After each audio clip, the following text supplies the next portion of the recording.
Hi. As you may recall, during our last interview with Mike, we ran a little bit long with the reading the mail. So what we'd like to do is pick up where we left off and start discussing the history of Bachman with Mike. I hope you enjoy this. So I'm going to kind of set this up a little bit. I mean, there is when we talk about the history of Bachman, there's one figure that looms pretty large, and actually our company bears his name. I was wondering if you could just take about a minute and a half and let's talk about Lothar a little bit. I know he was a good friend of yours and he was a mentor. You knew him for a long time. Maybe if you could give us some mental visual image of Lothar. Yeah, Lothar, I'm gonna say, I just like anybody listening to this, whoever knew Lothar would probably say, I started afraid of Lothar, right? Lothar was an imposing dude.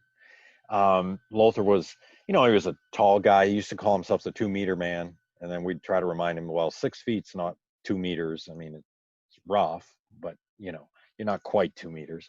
But anyway, but you had to be really careful. You had to get a strong relationship before you could even joke about that with him. He was just an imposing figure in everything that he did. He loved the business. He loved what he did in the business, but you could talk to him about, I don't know. I mean, you definitely wanted to stay away from politics, but I don't know. You could pick any subject, gardening, and Lothar had very strong opinions about gardening. And if he knew how to grow a tomato plant, like that became the way to grow a tomato plant. Like there were no other options. It was Lothar's way or the highway. Um, he was a he was just a passionate guy, and passion is one of our core values. Mhm. Lothar was so passionate, so driven about casting his message in a way that you had no doubt he was right, and that his solution was going to work. Um, but he was human, he was fallible, right? And so sometimes the solution didn't work. But even when it didn't work, he would convince you, that it should have worked, but why it didn't or whatever. But he was a good looking guy. He was I mean, of course, the German accent helps. Yeah. That kind of imposing. But he kind of he'd walk in the room and you'd know who he was. You didn't have to try to guess who Lothar Bachmann was. He was the guy that was going to come in. He's gonna drive the conversation. He's going to take over. Um, he was the kind of guy that he had loyal followers, and he had people who were so intimidated by him that they staunchly and solidly were against him. They just didn't want to be in his presence because they felt overwhelmed by him. For me, he was he served as a father figure, and he was such a bright and passionate guy. He wasn't a degreed engineer, but he was a guy that just didn't take no for an answer, and he figured stuff out. And our other probably what often refer to as one of our number one core value is can-do attitude. Like Lothar personified can-do. Mhm. There was nothing that he would admit or even suggest or say that he couldn't do if put to task. And I had a lot of that resolve in me, and I think that's what he saw in me. But it grew under Lothar for sure. It helped mature me as a passionate can-do person. Absolutely. Wow. Well, okay, let's start with a brief history of Bachmann Industries. How did Bachmann Industries come to be?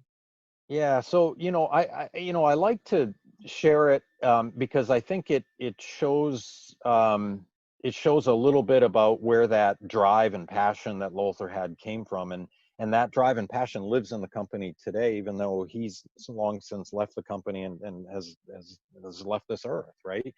Um, Lothar grew up as a child in Germany, and in the Second World War, um, ended up leaving really a war-torn, very poor, beat-up country, right? And he came west he came to the US or via Canada, basically looking for that American dream, right? He knew he was going to have to work hard. He knew he was going to have to make his own way because there was nothing left to him.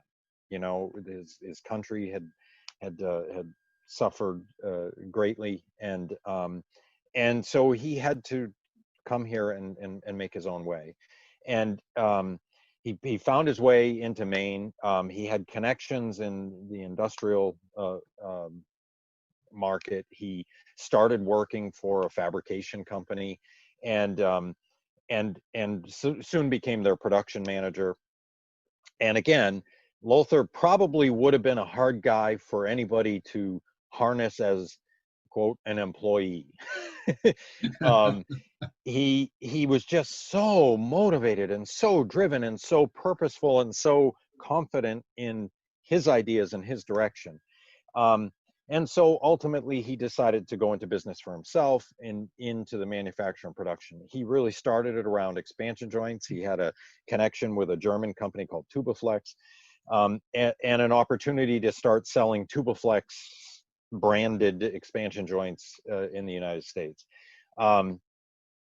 Didn't take him long to, you know, sever his ties essentially with Tubaflex and compete with them, selling his own product in North America. Started in pulp and paper in Maine. That's why we're located in Maine. Just a hardworking, driven guy. First guy in the building, willing to go out on the floor, do what it takes, willing to go on a service call when needed. You know, willing to do whatever it takes to make his business go. So started his business in early 70s, 1972. That actually happens to be the year I was born, so I'm dating myself a little bit. But so I was born as his company was born, and you know, some years later, he ended up selling that original company, which is now a competitor of ours in Lewiston, and and started this company in 1995 or 96 after his non-compete wore out. And you know, you go around the industry, there's not a ton of people in the damper and expansion joint business, but yet there's two coming from Lewiston, Auburn, and so people always want to know why. People always want to know why there's a company in Canada called Bachmann Damp Joint, and there's a company in India called Bachmann India. Who are these guys, and are they related to you?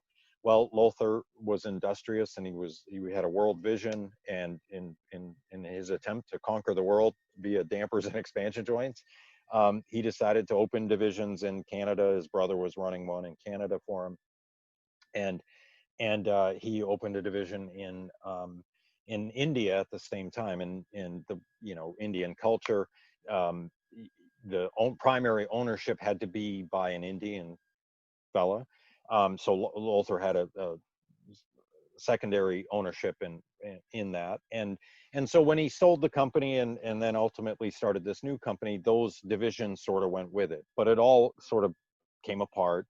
Bachmann Canada started doing their own thing as a small damper company. Bachmann India is doing their own thing as an Indian only damper company. Really, they don't really get much outside of India. And then this company in Lewiston, which is now Senior Flexonics Pathway division, they kind of went and did their own thing. And then Lothar got back into business and decided he wanted to, you know, get his name back out there and be Bachmann Industries again. And so we had the great fortune of having the ownership and responsibility for that namesake, and off we went. You know, somewhere around 2003-4, he sold the company, and we went through a series of ownership changes, ultimately ending in 2017 when Clyde Bergman, who owned us for about a 10-year period, ultimately sold the company back to me and a group of investors. And I couldn't have been more proud when it was August 7th, 2017, to be able to put the Bachmann sign back up. And I literally put it back up that day on the building. And we were back in business, and what an exciting time. We brought back a lot of the roots and the core culture that Lothar had instilled in me, and certainly instilled in a lot of the people in the company. Yeah, it's been an interesting and fun ride, I'm so happy. You know, when you look at our logo, the bird on the beach ball, which is really supposed to be a phoenix on a globe, um, it has true meaning, and it has true meaning several times throughout the evolution of Bachmann Industries, even up until 2017, when we had a chance to somewhat rise from the ashes and rebirth Bachmann Industries. And we've had a wonderful ride these first 3 years, and I'm really excited about where we're headed for the coming years as well. You love this company. I can see it in your face as you're talking about it. I mean, you love Yeah. this venture. This is awesome. Oh yeah, it's exciting. It has been fun to be able to build a career here and to build a company that I truly believe in today's world, which it's very odd. We offer the opportunity for people to come here and build a career, and that's pretty rare. 2 3 Mm. years, 5 years, changing jobs, moving on.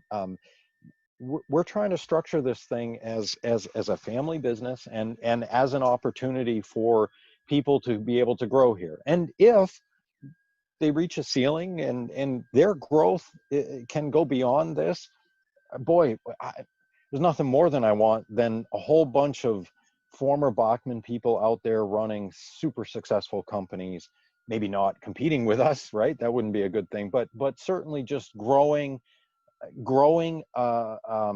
a group of companies out there, or a following out there of people that are passionate about what they do, Mm. that have pride in what they do, that have an absolute undying can-do attitude, and who believe that relationships build businesses, and they build markets and customers. Absolutely. When we reach out to our customer base, we spend a lot of time focused on not just getting a PO. We want a PO and a handshake and a friendship. Yep. We want a relationship that's going to go far beyond just one contract, in and out, done. We'll give you what you asked for, and if it isn't what you asked for, or you don't like it, too bad. We're moving on. We want a long-term relationship, and I think we've come a long way, and we got a long way to go. I mean, we're gonna. I said to you, we were on a call earlier this morning, and we were bantering about a couple of things, and I said to you, we're gonna start one person at a time, and we're gonna change the world, right? And we've been doing that. We're focused. Each person gets our full attention because it's that important. Yep. Absolutely. So, Lothar, your friend and mentor, what do you think he would say about the evolution of his vision? Yeah, I often, in my private time, I try to think, I pray a little bit, and I sort of, ask Lothar to send me some signs. Like, are you happy with where we're taking this thing? Because it is different, right? Like, we are a different company. There was a downside to a Lothar leading the company, and that was, it was hard to empower other people to feel comfortable to make decisions, because he had such a domineering personality, right? I'm trying to run the business in a different way. I do believe that, and that's not to knock Lothar. I mean, he is my friend and my mentor forever. I took so much from him, but I do believe that the more people that I empower, and frankly, if I grow people up that do grow beyond the company and they move on, I'm proud of that. I'm okay with that. Mm. I don't want to hold anybody down or back, because the more people we can lift up, the more success we're going to create. 100%. So, so I do believe Lothar would be very proud of where we're at. I think that he would appreciate, and quite likely he would probably take credit, and he probably deserves the credit for putting different people in place, people who were different than him, in charge of running the company past him, because he knew that it could go beyond him, as I do me.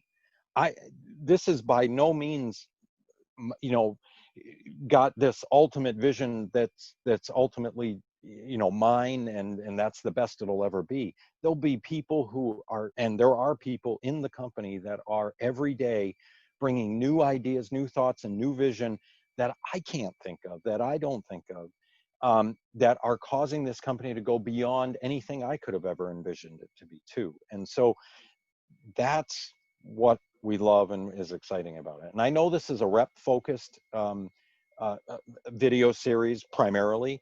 And I will say last year, we invited all our reps and we had a great rep conference, and most all of them were here.